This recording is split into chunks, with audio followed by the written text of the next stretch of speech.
Bagaimana supaya kita bisa masuk di skema berikutnya? Ya, kami mengharapkan Bapak Ibu juga mengutamakan lolos seleksi administrasi. Karena seleksi administrasi ini menjadi pangkal dari Bapak Ibu dinyatakan memenuhi syarat untuk bisa ikut seleksi. Ya, kalau sekarang kita sudah dengar yang namanya P3K paruh waktu.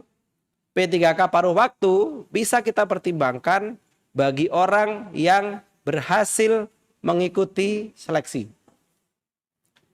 Jadi tidak hanya melamar kemudian memenuhi syarat, tapi Bapak Ibu harus melamar, memenuhi syarat, datang ke tempat seleksi, kemudian mengikuti seleksi. Kalau soal perankingan bagaimana? Perankingannya akan diklaster berdasarkan masing-masing kategori prioritas. Yang kedua di ranking dengan sama-sama K2, yang non ASN terdatabase BKN itu juga akan di ranking dengan sama-sama database. Yang non ASN 2 tahun juga akan di ranking bersama dengan yang sama-sama 2 tahun begitu ya.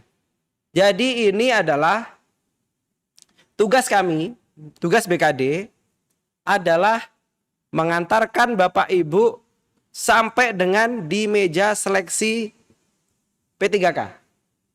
Jadi mengantarkan panjenengan sampai duduk di tempat seleksi di meja seleksi masing-masing. Harusnya bagaimana? Ya harusnya Bapak Ibu lolos seleksi administrasi dong gitu ya. Nah, seleksi administrasinya apa? Tadi sudah jelaskan di depan.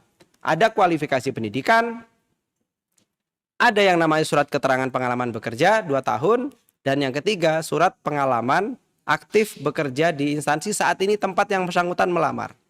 Gitu ya. Jadi utamakan lolos administrasi supaya bisa ikut tes gitu ya. Sekali lagi ya, ini juga bagian dari keberpihakan. Namun kami tegaskan, Bapak Ibu kami mohon, kalau Bapak Ibu ingin mengikuti skema strategi yang kami buat untuk dapat menjadi non ASN yang kemudian jadi P3K paruh waktu, itu hanya ditempuh bagi mereka yang mendaftar dan mereka datang ke tempat seleksi ya, mendaftar, lolos seleksi administrasi, datang ke tempat seleksi, kemudian mengerjakan dan nilai itu ditentukan berdasarkan prioritas. Kalau tidak melamar, mohon maaf, Bapak Ibu tidak masuk dalam skema, tidak masuk dalam strategi yang ditentukan oleh baik itu di Kepmenpan 348, Kepmenpan 349 maupun di Kepmenpan 347. Jadi ini harusnya sudah jelas begitu. Kalau Bapak Ibu sampaikan kok begini, ini adalah bagian dari strategi yang kita buat di tengah keterbatasan, di tengah kekurangan kita dalam hal memberikan informasi sebanyak mungkin. Karena jelas tidak mungkin kita berikan informasi yang sebanyak-banyaknya. Tapi kami tetap berusaha memberikan kesempatan yang seluas-luasnya bagi Bapak Ibu untuk bisa melamar di formasi P3K 2024, Mbak Reza. Oke. Untuk P3K paruh waktu, berapa gaji, tunjangan, dan jam kerja jika pelamar tidak lulus dapat dipertimbangkan menjadi P3K paruh waktu, bukannya langsung diangkat? Bagaimana, Mas? Bisa dijawab? Oke. Untuk P3K paruh waktu, berapa gaji, tunjangan, dan jam kerja? Kalau pelamar nggak lulus dapat dimintakan jadi paruh waktu, bukan langsung diangkat.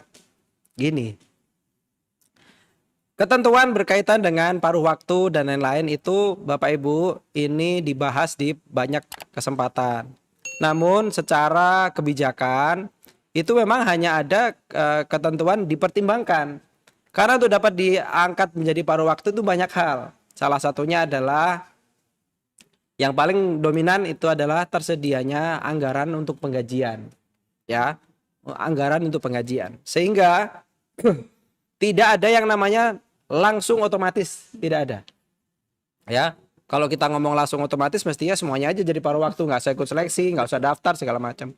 Sehingga di dalam proses ini nanti ada tahapan-tahapan yang harus Bapak Ibu juga ikuti, termasuk tahapan-tahapan yang harus kami laksanakan, termasuk koordinasi dengan Kemenpan, koordinasi dengan BKN, di level internal Pemprov Jatim harus koordinasi dengan BPKAD, minta petunjuk Bapak Sekda sebagai TAPD dan lain-lain.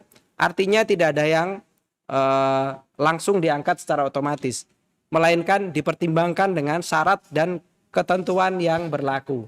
Tapi syarat ketentuan yang paling utama adalah dia melamar, dia lolos administrasi, dia datang ke tempat seleksi, begitu ya. Sehingga kalau hari-hari ini Bapak Ibu, kami ini setiap hari mendoakan Bapak Ibu supaya apa? Bapak Ibu melamar, Bapak Ibu lolos administrasi, kemudian Bapak Ibu diberikan kesehatan untuk datang ke tempat seleksi.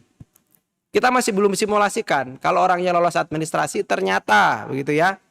Waktu tesnya ada, jadwalnya ada, yang bersangkutan saatnya melahirkan, misalkan. Atau yang bersangkutan saat itu mungkin diberikan cobaan sakit, dan lain hal. Nah, ini juga masuk dalam hal strategi, sehingga kami ingin memfasilitasi Bapak Ibu sampai Bapak Ibu duduk di tempat seleksi. Karena itulah hal besar yang nanti akan kita upayakan, sehingga Bapak Ibu masuk di dalam skema besar ke depan berikutnya, yaitu di skema paruh waktu, gitu. Itu ya.